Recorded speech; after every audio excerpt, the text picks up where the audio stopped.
So obviously I'm the best man. Everyone should know that by now. The cranky one that did not do well in the heat. So everyone tells you that you should marry for love. And this is true, and I think our culture has a poor definition of what love is, though.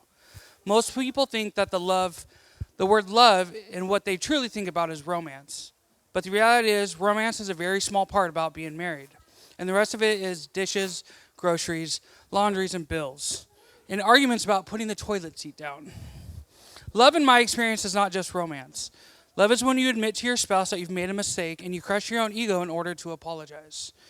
Love is when you tell your spouse about something they've done wrong, not to chastise them or belittle them, but to help them become a better person.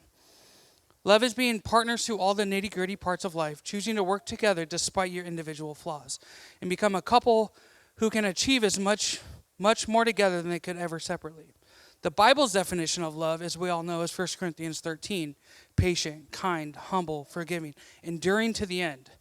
People say that love lasts, but it's not because it's a magical and it just works. It's because when you truly love someone and you put in the work day in and day out for 10, 20, 30, 40, 50 years, my prayer is that you can take this to heart and have a lot of amazing, beautifully flawed years.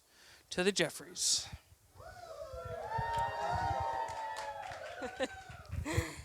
So I met Kelsey and her beautiful children a few years ago at church. And from the very beginning, I was struck by her strength, her grace, and how deeply rooted her faith she is. Emotional, goodness. It's been such a blessing not only to serve alongside her in our church, but also to be trusted with the honor of watching over her kids.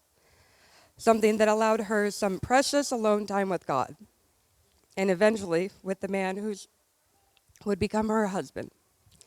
Running the children's ministry in our young adults group gave me a front row seat to watch this amazing woman in action.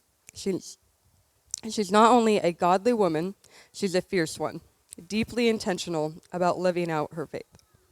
I'll never forget the moment she came to me asking for dating advice. I knew how serious she was about doing things the right way, the biblical way, for herself and for her children. Little did I know that advice would eventually lead to my husband and I hiding in the bushes at her apartment, watching Davidson propose. Don't worry, though, we weren't being creepy. We were part of the plan.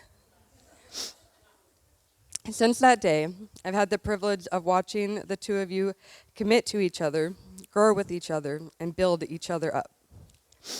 What you're building together isn't just a marriage, it's a ministry. You're both doing the work, putting your faith first, and creating a beautiful support system that will help you weather anything life brings. One of my favorite verses that I believe reflects your journey is Ecclesiastes 4:12. Though one may be overpowered, two can defend themselves. A cord of 3 strands is not quickly broken. With God at the center of your relationship, forming something unshakable. So here's to you both, to love, to laughter, to a life filled with joy, purpose, and a whole lot of beautiful memories. I know this is a marriage that will stand the test of time. Cheers!